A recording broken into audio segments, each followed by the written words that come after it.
दोस्तों, अगर ज़िंदगी में हमें अपने आप को इम्प्रूव करना है या हमें आगे बढ़ना है तो हमें सबसे ज़्यादा इम्पॉर्टेंट एक काम है, उस पर काम करना चाहिए। वो है ज़िंदगी में हमें हमारा फीडबैक लेना चाहिए, चाहे हम दूसरों से लें चाहे हम खुद से लें। वैसे ज़्यादा बेहतर होगा आप अपना फीडबैक खुद ही लें, क्योंकि आप दूसरे से लेने जाएंगे तो वो शायद आपकी आलोचना करने वाले हैं। इस फीडबैक से संबंधित एक छोटी सी कहानी जो शायद आपकी दुनिया बदल दे, आपको सोचने में मजबूर कर दे कि हाँ, वास्तव में हमें फीडबैक की ज़रूरत है। कहानी है एक छोटे से बच्चे की जो मात्र 14 या 15 साल का बच्चा है। वो जाता है एक शॉप पे और दुकान पे जाकर के वो बोलता है कि अंकल मुझे फ़ोन करना है। एक अंकल जो है वो देखते हैं 14-15 साल का बच्चा है और बड़ा ही मासूम है, तो वो बोल देते हैं हाँ ठीक है बेटा कर लो। वो बच्चा फ़ोन उठाता है और एक नंबर डायल करता है। नंबर डायल करने के बाद रिंग जाना शुरू होती है और सामने से आवाज़ आती है हेलो।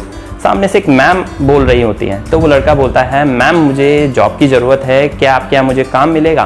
वो मैम बहुत ही विनम्र तरीके से बोलती है नहीं बेटा, मेरे पास ऑलरेडी मैंने एक लड़का रख लिया है और अभी यहाँ पर मेरे पास कोई भी वैकेंसी नहीं है। फिर वो लड़का वापस से दूसरी बार रिक्वेस्ट करता है मैडम मैं आधी तनख्वाह में ही आपके पास काम कर लूँगा, प्लीज़ मुझे जॉब दे दीजिए। वो मैडम बोलती है नहीं बेटा, मैंने ऑलरेडी रख लिया है और मैं उसके काम से बहुत खुश हूँ, इसलिए मैं उसे तुम्हें जॉब पर नहीं रख सकती। लड़के की वो बात सुन करके वो लेडी मना कर देती है। फिर लड़का वापस से बोलता है मैम आधी तनख्वाह में आपका सारा घर का काम कर लूँगा, प्लीज़ मुझे जॉब दे दीजिए।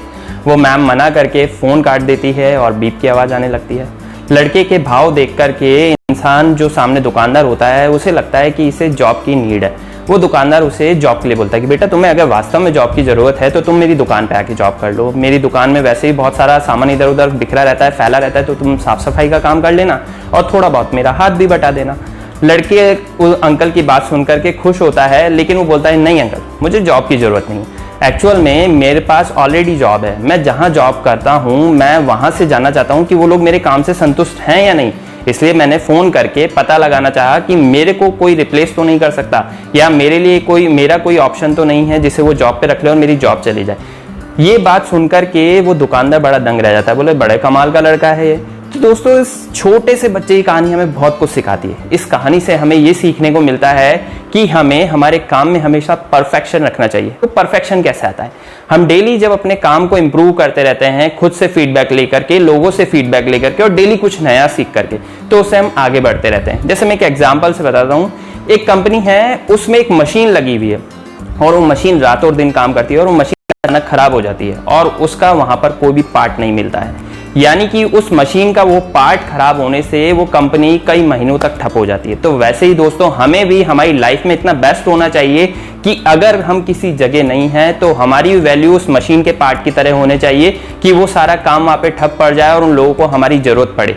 ना कि हम ऐसे बन जाए कि हर कोई भी इजीली कहीं से भी हमारे जैसा कोई बंदा एक्सेस कर ले या लेके आ जाए और वहाँ पर वो हमें रिप्लेस कर दे। तो दोस्तों, फीडबैक लेते रहिए, आलोचनाओं को स्वीकार करिए और अपने आप को इम्प्रूव करिए और आगे बढ़ते रहिए। जिंदगी में कुछ अच्छा करते रहिए। So all the very best and thank you so much.